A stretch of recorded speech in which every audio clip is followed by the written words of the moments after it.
അങ്ങനെ കിടന്നു. എന്ത് സുഖം.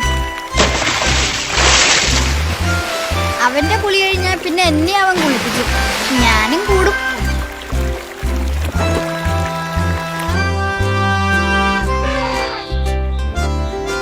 ഇന്നിപ്പോ എന്തെത്ര വിശേഷിച്ച പത്രത്തില്, ഭയങ്കര വായനയാണല്ലോ.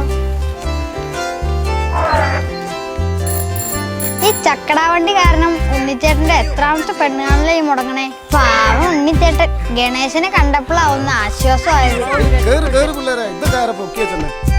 തുമ്പിക്കൈ കൊണ്ട് ഒരൊറ്റ ഉന്താ വണ്ടി അങ്ങ് സ്റ്റാർട്ടായില്ലേ. ഗണേശന്റെ ഒരു പവറേ. കവലയില് ചായക്കട നടത്തുന്നത് രാമകൃഷ്ണൻ വെളിച്ചപ്പാടാണേ. ഇന്ന് ഗണേശനെ കണ്ടതുകൊണ്ട് വൈകിട്ട് ചായക്കടയിൽ പഴംപൊരി ഉണ്ടാവില്ല. ഈ വഴിക്ക് വരുമ്പോ കൃഷ്ണന്റെ അമ്പലത്തിൽ കയറേണ്ട ഗണേശൻ വീട്ടിലേക്ക് വരില്ല. വെറുതെ ഒന്നുമല്ല, ഒരു കാര്യമുണ്ടേ. ഇവിടുത്തെ തിരുമേനിക്ക് ഗണേശന് വലിയ കാര്യാ. ശർക്കരയും പഴവും എല്ലാം കിട്ടുവേ. എനിക്കൊരു തേങ്ങാമുറിയും കിട്ടും. ഇതാണ് ഞങ്ങളുടെ കുട്ടൻപിള്ള ഇന്റർനാഷണൽ സ്റ്റേഡിയം. പുള്ളിക്കാരൻ ഇപ്പൊ പശുവിനെ കെട്ടാൻ വന്ന ഇവന്മാരുടെ കളി തീരും. ഗണേശൻ വരെ 2 ഗോള് കയറ്റിയ ഗ്രൗണ്ടാണ്. രാധാകൃഷ്ണ ഹോട്ടൽ എത്തിക്കഴിഞ്ഞാൽ ആളുടെ സ്പീഡൊന്ന് കുറയും. ഇവിടെ കണ്ണാടിക്കൂട്ടിൽ നിറയെ ഉള്ളിവടയും പരിപ്പോടയും ഉഴുന്നുവടയും. കുറച്ചു നേരം കൂടി ഇവിടെ നിന്നാ ഇതൊന്നും കാണാണ്ടാവും.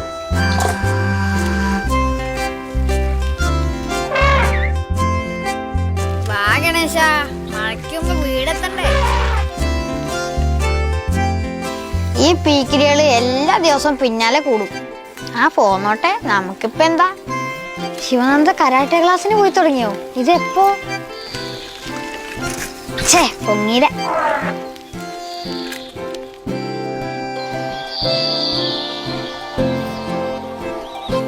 ആകാശത്തിരിക്കുന്ന ആളാണ് ചെത്തുകാരൻ സത്യേട്ടൻ.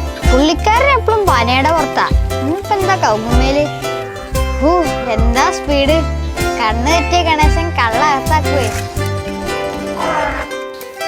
അതുകൊണ്ടെന്താ, പുള്ളിക്കാരൻ എത്ര പട്ടമാണെങ്കിലും ഗണേശൻ വെട്ടിക്കൊടുക്കും. ഈ കാവ് കഴിഞ്ഞുള്ള ഇടവഴി കൂടെ പോയി കഴിഞ്ഞാൽ ഞങ്ങളുടെ വീട്ടിൽ എളുപ്പം എത്താം.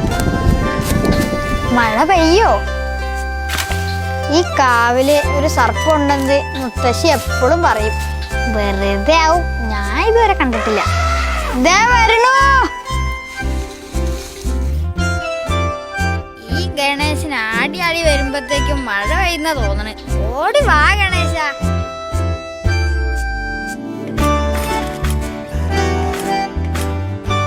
ഇതാട്ടോ ഞങ്ങളുടെ വീട്. ഇന്ന് ഇക്രുവിന്റെ പിറന്നാളാ. എല്ലാരും എത്തിയിട്ടുണ്ട്. ഫോട്ടോ